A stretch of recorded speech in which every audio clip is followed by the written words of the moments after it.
Hello everyone. This is Gaurav Bisaria, the head of corporate handling and content from the Roundtable, Kirodimal College. I warmly welcome you all on behalf of the entire college to the first episode of our limited interview series on the theme of climate change and energy security. Our society, the Roundtable, is centered on the motto of dialogue across disciplines and strives to bring a holistic understanding of ourselves and the world around us, mainly by engaging in interdisciplinary interaction and dialogue. Today, we have with us an environment activist who needs no introduction, Miss Medha Patkar. Thank you so much, ma'am, for accepting our invitation. And we are absolutely honored to welcome you for the interview. So, without wasting much time, I'll pass over to our executive, Naman, who will be conducting this interview. Over to you, Naman. Hello everyone. Good afternoon, ma'am. Good Today afternoon. we yes, ma'am. Good afternoon. Today we are privileged as we are blessed with the benign presence of Ma'am Miss Medha Patkar, popularly known as Medha Tai, the one who is synonymous to Narmada Bachao Andolan. She is a great visionary in the field of environmental activism, and has dedicated her life for the same cause.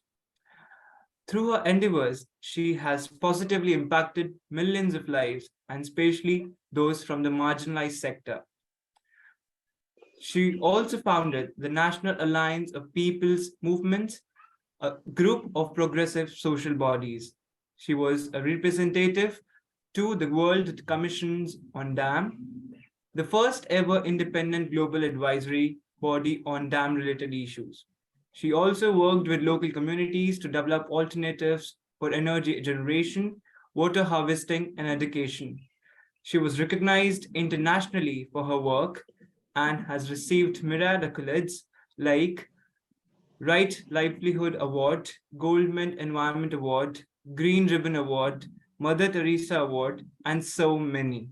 She was also included in the 100 Heroes of the 20th Century by Time.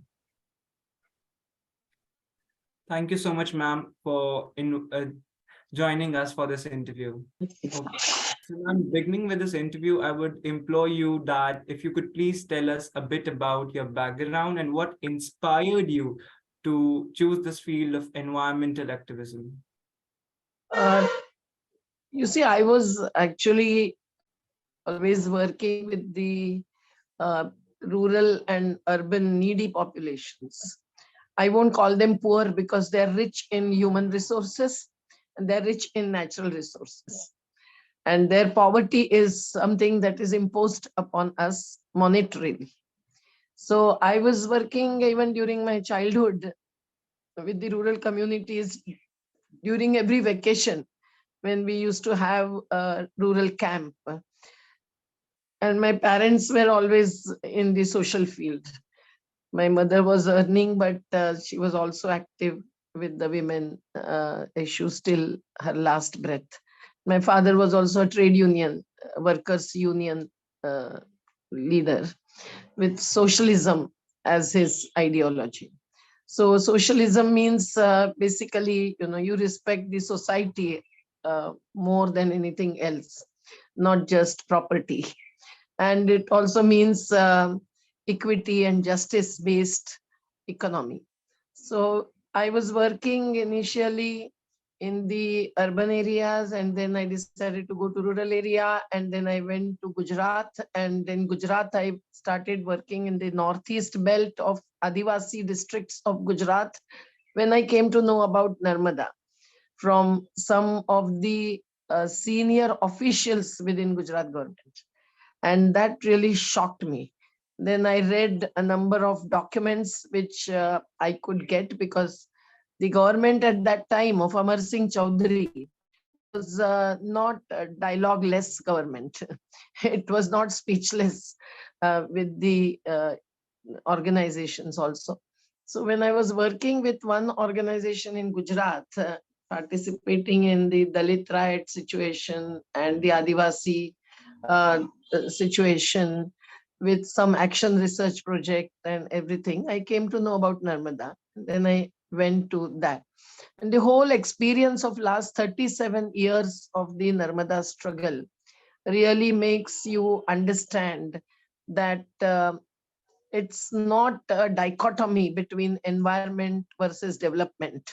As some senior central minister had said in the parliament, that you have to decide whether you want environment or development. Now that's a foolish question, really.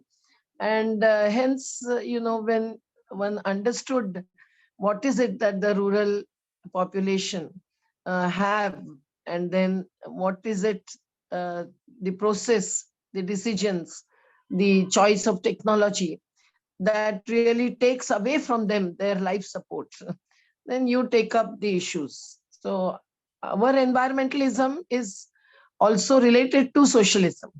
It is also related to social impacts, social situations, and causes and effects. So I won't say that I'm so much knowledgeable about the many technical aspects of the crisis like one of climate change.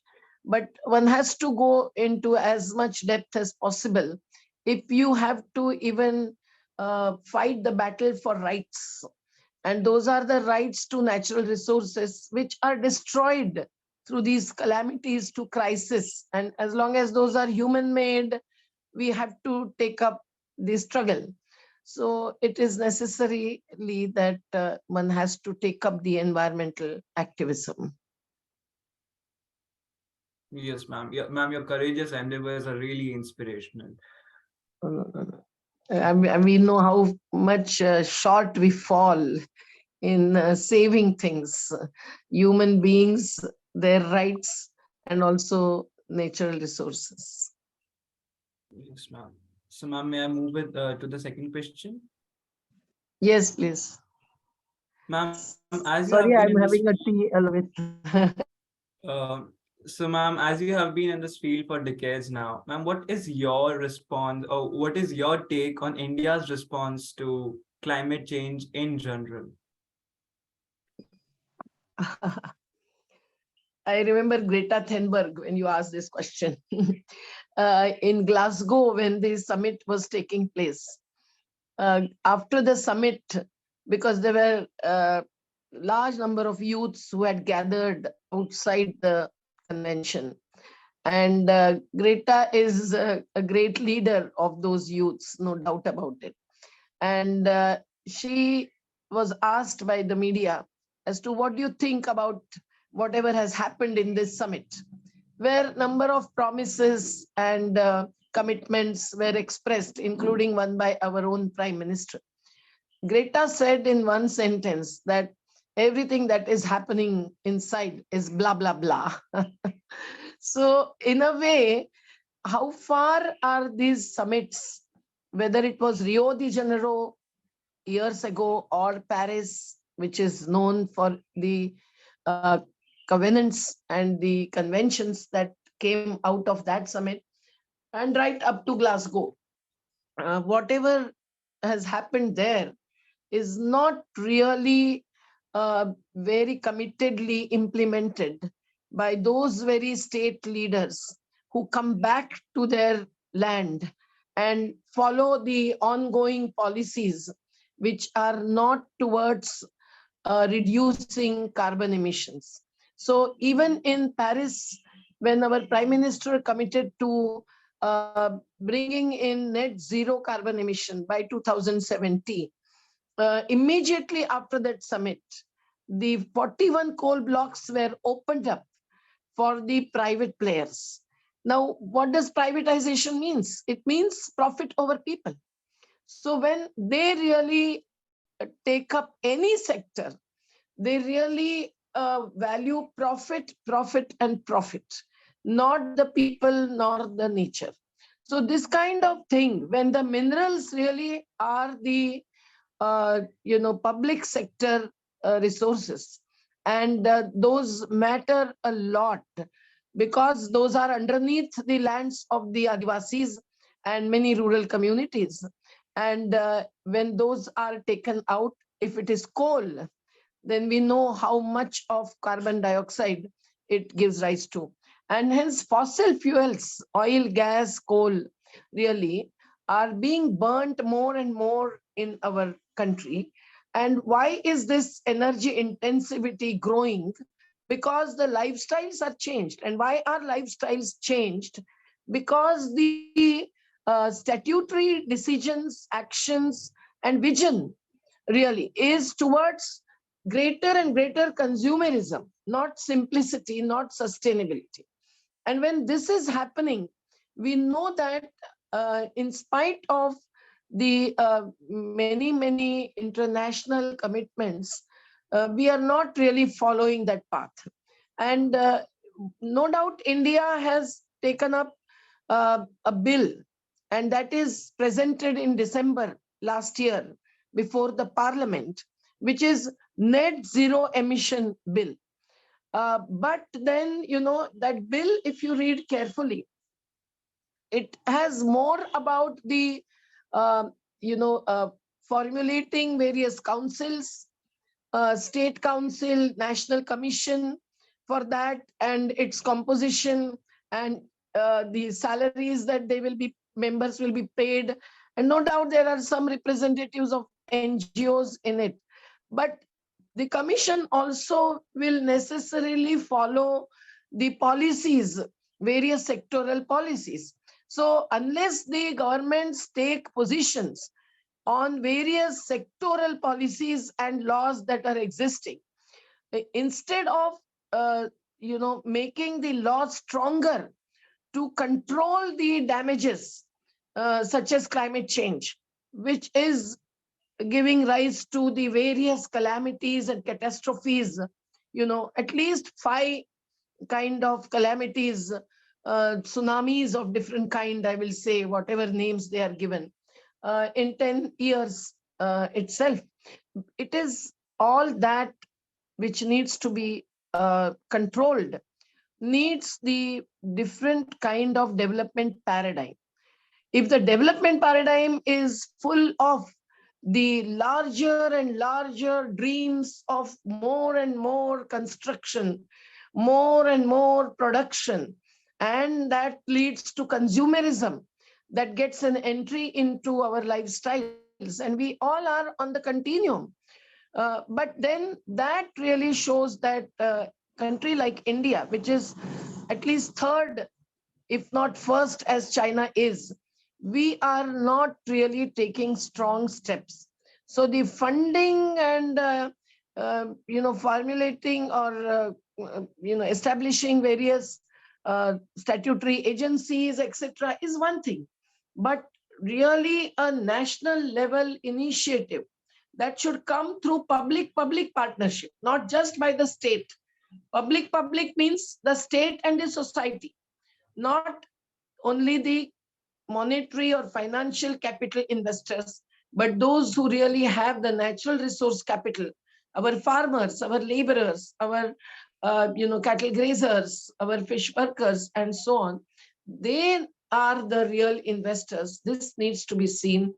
And unless their source, life support, their livelihood support resources, which are our life support also, if those are damaged, if the play with the playing havoc with the nature really gives right to climate change, which affects not only agricultural produce, but the life, human life, living beings' life, and the deaths are taking place. Just latest news is that the China's population is reducing to an unprecedented extent. Now, even in India, the laborers are dying because the climate change, the heat and humidity together that gives us the index, is not only in the air, it is also in the land, and their hands are in the soil. So all these things really bring to us the contradiction and that we see in the statements made and the commitments made and the actual decisions and actions which is within the paradigm-based context. And that paradigm needs to be redefined and reviewed if we really want to take up the issue of climate change. That's why you and me also are responsible, not just the state, but the state has the first and the foremost responsibility that one cannot deny in the constitutional framework. For sure, ma'am. Like your advice and your vision would be really guiding all of us throughout, like our journey to make the amendments in the policies. Ma'am, the next question is like we would love to learn from you your incredible experience at Narmada Bachao Andolan. Like you have already talked a bit about it, but like your personal experiences, your learnings from that Andolan. So the first and the foremost, we learned that how is a development project planned? Even when there was a dispute amongst the three states, Madhya Pradesh, Maharashtra, and Gujarat, there was a tribunal appointed under the Interstate Water Dispute Act. And the tribunal sat over the issue for 10 full years.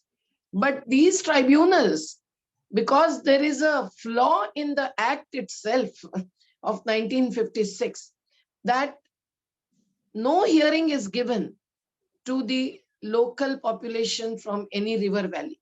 It's only the state actors who are heard by the tribunal. And they, of course, have their own political and economic interests. They give least importance to the social and environmental aspects. This is what we realized, and this is what was finally brought out and accepted by the Supreme Court of India, which gave a judgment saying that you can't proceed with the dam unless you implement these things. And also World Bank, which said that this dam will lead to more destruction than development, and it is not fully planned, so even the benefits will not come true. And they withdrew from the project.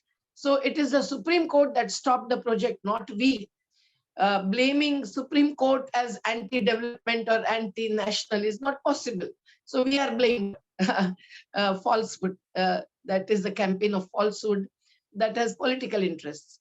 But even the World Bank really got it reviewed from a very, very high level, high powered international panel with the UNDP Vice President, Canadian judge, UK's anthropologist, and American ecologist. And their full-fledged Morse Commission report really brings out how the project is not properly planned. So this is our experience. And on the other hand, the people really gather strength and realize that they have a right to question, which is not permitted so easily.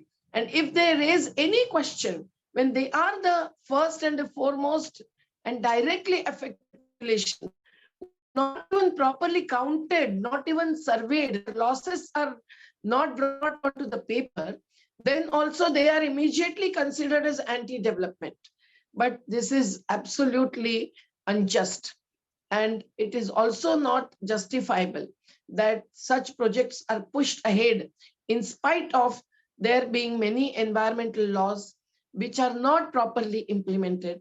And even we realize that the court's judgments are also not fully followed. Now, till today, we have to continue to rehabilitate.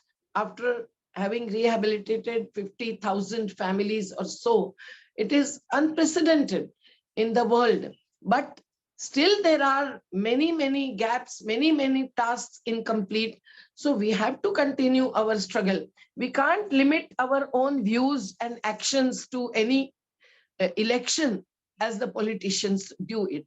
So the Narmada struggle has also shown how the large dams affects not only the people in the valley, but also the river and the riverine resource. And when the rivers are now dying and dying, that is also one of the reasons. The climate change through greenhouse gases, the big dams are also one of the major causes for climate change, is what the international statistics bring to us. Because India has many thousands of big dams next to China, while USA's paradigm we followed, following Tennessee Valley Corporation's design of big dams. But USA now has demolished 1,000 big dams, big and medium, and European countries have demolished more than 4,000 dams to make the rivers flow freely. Now, all these experiences, and beyond that, the new challenges like the cruise that is now introduced to cover all the rivers, when the rivers are already unpolluted. The test report of Narmada shows it is totally non-potable water. And people don't know, when they will now celebrate Narmada Jayanti on 27 January, thousands will gather and thousands walk, not now from the river banks because the reservoirs are obstructions, but they walk through the cities and townships, through the jungle of concrete buildings also. But when they have so much of Narmada in their hearts, they should know what are the challenges of illegal sand mining. And the distributive justice is not attained, because the distribution of the water benefits go first to the corporates, industries, and to the large cities. And that's why no farmer in Kutch has got water from Sardar Sarovar. Absolutely false electoral propaganda we need to ignore. And we need to hear the farmers from Kutch in whose name this large dam was built. Because the diversion or allocation of benefits are also very unequally and unjustly done. So all these and the various environmental impacts like the sea ingress into the river. And because the forest is submerged in not just one, but these 30 large dams in the Narmada Valley, out of which about 8 to 10 are constructed, it is necessary to understand that that is why this perennial river flow is affected. And that is happening in every river, especially Yamuna, close to Delhi, where you are. It is to be understood how the river gets affected. And the cycle of drought and flood comes in, or the river becomes a nala, a drain, and nothing beyond that. So all these experiences and experience of the dealing with the political rulers is also very fantastic, because some are very much for dialogue, even when you struggle outside their offices or at the centers of power. But the others are absolutely not. And you also know that the corporates really attack you. When the attack took place on me in the Sabarmati ashram, the attackers are still in the criminal case, accused, but they get victory in the election in Gujarat, and one of them becomes the Lieutenant Governor of Delhi. So it is very necessary to understand how the corporate power is hands in glove with the political and economic power, and that is why we have to fight long battles. Yes, But the ma'am. mass power really matters, is what we have learned. They have compelled the government to at least bring in better and better rehabilitation policies, but have to fight for implementation every year. Yes, ma'am. Like your experiences make us learn like how bad policies can lead to greater impact on climate and how important the masses or the participation is. So, ma'am, I'm moving towards my last question. So, ma'am, today's generation is very environment conscious, but we still lack that rigor in our actions. So, what would be your advice for the young minds who want to enter this field of climate activism? You see, the climate activism is not just something in the air, and it can't be just online. You have to be offline for that. Activism means, raising the issues uh, towards achievement of the development with proper value framework. And that value framework has to be of equity and justice. And it has to be also of sustainability, which is not there in the constitutional preamble. But socialism means that, which was added to the constitutional preamble much later. But that is very important, because when the Rajiv Gandhi, understood that it is power to people, and I just saw that Rahul Gandhi just mentioned this phrase, that was his father's phrase. And based on that, he brought in the 73rd and 74th Amendment as late as in 1992-93. But that brought in an article 243 in the Constitution. I will request you all to read all the directive principles in our Constitution. We have published a small leaflet, I have it here, showing the 30 points in the Constitution. And even if you read this much, you get a lot of the Constitution. It is necessary to understand that we have to change the development paradigm and the process of development planning.